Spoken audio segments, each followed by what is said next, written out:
Gitaganan og waiting area ang mga taxi, tricycle, tricycad ug e-bike sa barangay Poblasyon sa syudad sa Talisay. Nahawana na ang dapit atol sa pagpatuman sa road clearing. Ano ang report ni Femery Dumabok.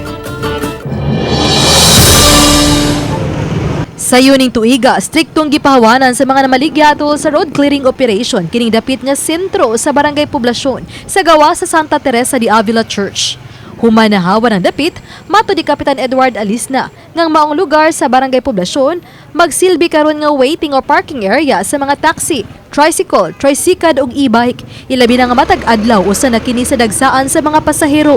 Ipatuman diri ang katong strictly no loading, no unloading, pero doon natay kana designate nila nga parking area. Ato sa silang gitagaag higayon kay lisod sa kay din ato tagaan o sa panginabuhi man na nila. Mag-assign ta og traffic enforcer. At the same time, doon na sa tay mga barangay tanods dinhi sa area diri sa barangay Poblasyon nga atong gideputize. Gawas anang naidaghang mga beach, gidungog na sad ni ang Talisay unya niagi dinhi sa Poblasyon ang lechon. Masaligo ni noon sila nga dili ra kini makahuot sa trapiko ug masunod gihapon ang health protocol ug ubang lagda. Ilabi na nga gideklarar kini nga discipline zone.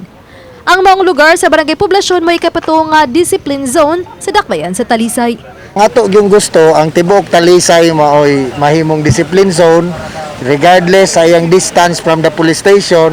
Unya kining area nakita sa nato nga every morning and afternoon daghang kayong tawo. Sa matag weekend sab, dinhi sa gawa sa Talisay City College compound, tugutan na nga makadisplay ang mga baligyang lechon. Uban ni John Solon. Ako si Femery Dumabok. Balitang Bisdak.